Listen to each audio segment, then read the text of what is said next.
उन्हाळा म्हटलं की वाळवणाचे पदार्थ आपले सुरूच होतात. विविध प्रकारचे वाळवण रेसिपीज आपण बनवत असतो.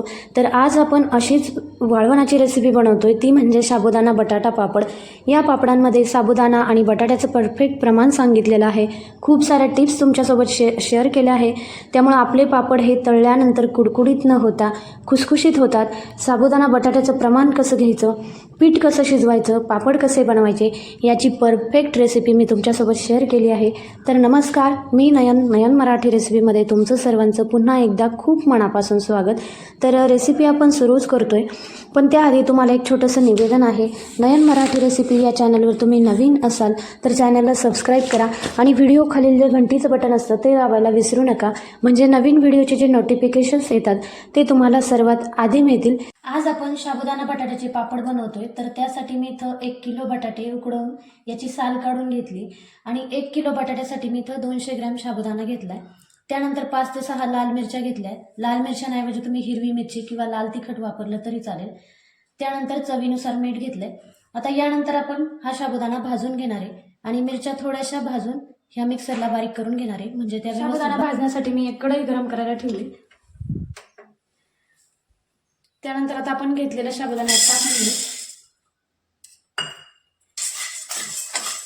3 ते 4 मिनिटं आपल्याला हलकासा सोनेरी रंग येईपर्यंत हा साबुदाणा भाजून घ्यायचा आहे. गॅसच्या मंद आचेवर खूप जास्त भाजायचा नाही, म्हणजे याचा रंग बदलू द्यायचा नाही. सतत हलवत आपल्याला 3 ते 4 मिनिटं हा साबुदाणा भाजून घ्यायचा आहे, म्हणजे तो व्यवस्थित भाजला जातो आणि फुलतो. त्यामुळे आपल्या पापड हे खुसखुशीत होतात. 3 ते 4 मिनिटं झाले, तुम्ही बघू शकता हलकासा आपल्या साबुदाण्याचा कलर चेंज झाला, म्हणजे सोनेरी झालाय आणि थोडासा फुलला येईल. तर आता आपण गॅस बंद करतोय आणि साबुदाणा ओतून घेऊ आणि मिक्सरच्या भांड्यात हा बारीक करून घ्यायचा आहे. साबुदाणा आपण भाजून घेतला, थोडासा थंड करून हा मिक्सरला बारीक करून घेतलाय. तुम्ही बघू शकता अगदी रवाळ असा आपला साबुदाणा तयार झालाय. तर हा साबुदाणा मी मिक्सरला बारीक करून पुरणाची जी चाळणी असते त्या चाळणीने चाळून घेतला. वर जे थोडेसे जाडसर साबुदाण्याचे कण असतात ते परत मिक्सरला बारीक करून परत एकदा चाळून घेतलं, म्हणजे आपला साबुदाणा एकसारखा तयार होतो आणि पापड्यांमध्ये तो खुसखुशीत लागतो. जर जाड साबुदाणा असेल तर आपल्या पापड्या थोड्याशा कडक होऊ शकतात, म्हणून हा आपण चाळून घ्यायचा आहे. आता साबुदाणा चाळून घेतलाय. त्यानंतर आपण जे मिरची घेतल्या होत्या 5 ते 6 त्या थोड्याशा भाजून आपण ह्या बारीक करून घेतल्या. आता यानंतर आपण बटाटे किसून घेतोय. तर त्यासाठी मी एक परात घेतली, तुम्ही कोणतंही पसरट भांडं घेऊ शकता, आणि त्यानंतर एक किसणी घेतली. आता हे बटाटे आपण किसून घेणार आहे. तुम्ही पुरणाच्या चाळणीमध्ये बारीक करून घेतले तरी चालेल.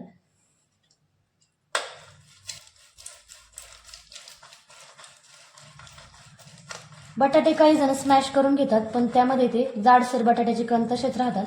त्यामुळे पुरणाच्या चाळणीने ते बारीक करून घ्यायचे, म्हणजे ते व्यवस्थित बारीक होतात, किंवा मग किसणीने किसून घ्यायचे.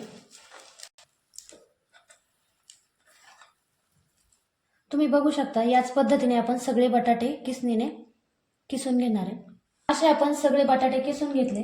यानंतर आपण जो साबुदाणा बारीक करून घेतलाय तो यात टाकून घेऊ. आता आपण जो बारीक करून घेतलेला साबुदाणा आहे तो यात टाकून घेऊ. त्यानंतर चवीनुसार इथं मीठ घालायचं आणि आपण ज्या मिरच्या बारीक करून घेतल्या ते यात आपण टाकून घेतोय. आपण 5 ते 6 लाल मिरच्या इथं बारीक करून घेतल्या होत्या, पण अंदाज घेऊनच आपल्याला इथं मिरच्यांचं प्रमाण वापरायचं आहे. खूप जास्त जर तिखटाचं प्रमाण झालं तर ह्या पापड्या थोड्याशा ठसका मारू शकतात, म्हणून आपण इथं मिरचीचा अंदाज बघूनच घालायचंय. तर आता हे आपण मिक्स करून घेणार आहे.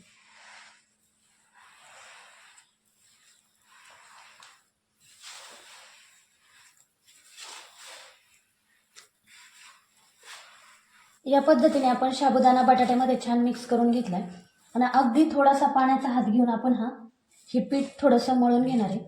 म्हणजे काय होतं, थोडासा पाण्याचा हात घेतला की आपण यानंतर हे पीठ शिजवून घेणार आहे.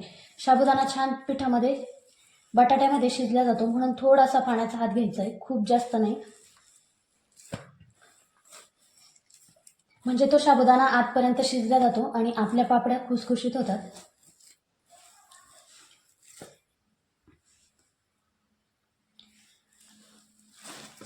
आता हे पीठ छान आपलं मळून झालं. यानंतर आता आपण कुकरच्या भांड्यामध्ये हे पीठ शिजवून घेणार आहे. तर आपण कुकरच्या भांड्यात हे काढून घेऊ. आता मी इथे एक कुकरचा डबा घेतलाय, त्यात आपण थोडंसं तेल घालतोय, म्हणजे आपलं पीठ जास्त भांड्याला लागत नाही म्हणून आपण थोडंसं तेल लावून घेणार आहे. अगदी थोडंसं लावायचंय. त्यानंतर आपण जे पीठ तयार करून घेतलं ते यात टाकून घेऊ.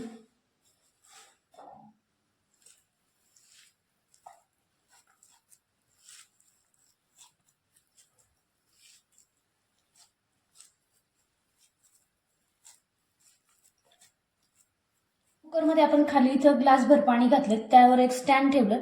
आता हा कुकरचा डबा आपण यामध्ये ठेवून देऊ. तुम्ही कुठल्याही एखाद्या मोठ्या भांड्यात हे पीठ वाफवून घेऊ शकता. आता तुमचं किती प्रमाण, पिठाचं प्रमाण किती आहे त्यानुसार भांड्याची साईज ठरवायची. आता यानंतर कुकरला झाकण लावून आपण 3 ते 4 शिट्ट्या घेऊन हे पीठ छान शिजवून घेणार आहे. गॅसच्या मोठ्या आचेवर 3 ते 4 शिट्ट्या आपण करून घेतल्या. आपलं पीठ व्यवस्थित शिजलंय. आता कुकर आपण थोडासा थंड होऊ देऊ आणि मग हे पीठ आपण पापड्या करण्यासाठी घेणार आहे. कुकर बऱ्यापैकी थंड झालाय. यानंतर आपण आता झाकण उघडून बघू.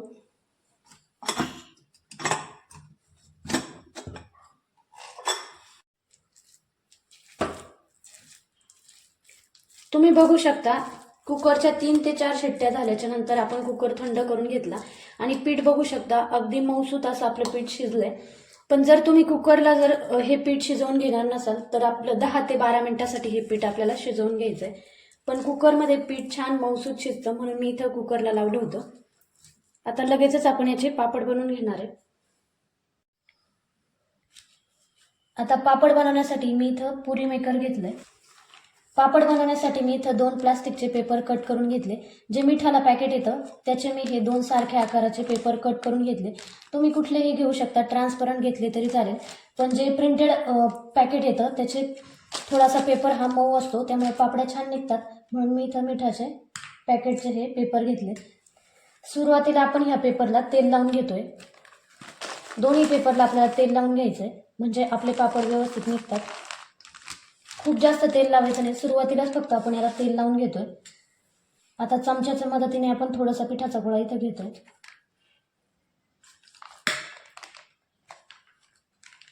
त्यावर दुसरा पेपर ठेवून आपल्याला हे दाबून घ्यायचंय. आता पापड तुम्हाला जाड पाहिजे की पातळ पाहिजे त्यानुसार हे पुरी मेकर प्रेस करून घ्यायचंय. पण ह्या पापड्या पातळ छान लागतात म्हणून मी इथं थोड्याशा पातळच केल्या. तर तुम्ही बघू शकता अगदी छान असे पापड आपले तयार झालेत. तर आपण एका हे प्लास्टिकच्या पेपरमध्ये काढून घेऊ. आता आपण पापड प्रेस करून घेतलाय. हे वरचा पेपर काढून घ्यायचा आणि दुसऱ्या पेपरवरही टाकून घ्यायचे. तुम्ही दुसरा पापड आपण तयार करून घेतोय. तर थोडासा मी पिठाचा गोळा घेतलाय.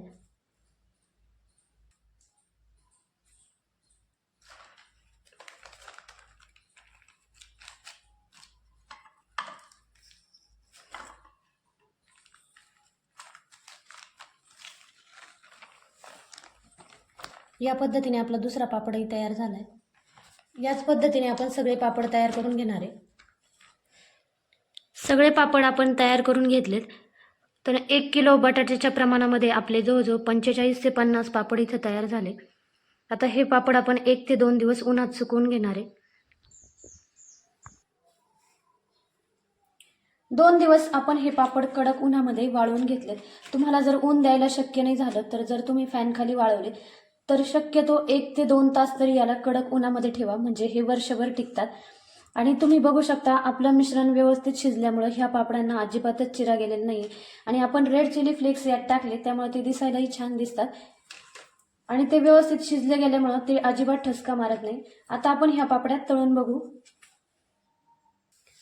तर पापड तळण्यासाठी आपण तेल गरम करायला ठेवलंय. तेल गरम झालंय. यानंतर आता पापड्या तळून घेऊ.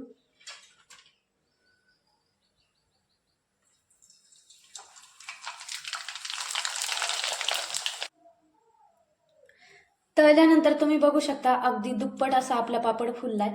पण तळत असताना आपण एक काळजी घ्यायची, तेल कडकडीत गरम करायचं आणि खूप जास्तही गरम होऊ देऊ नका, नाहीतर आपल्या पापड्या जळतील किंवा मग जास्तच लाल होतील. 7 ते 8 आपण पापड तळून घेतले. आता एक पापड मी तुम्हाला तोडून दाखवते.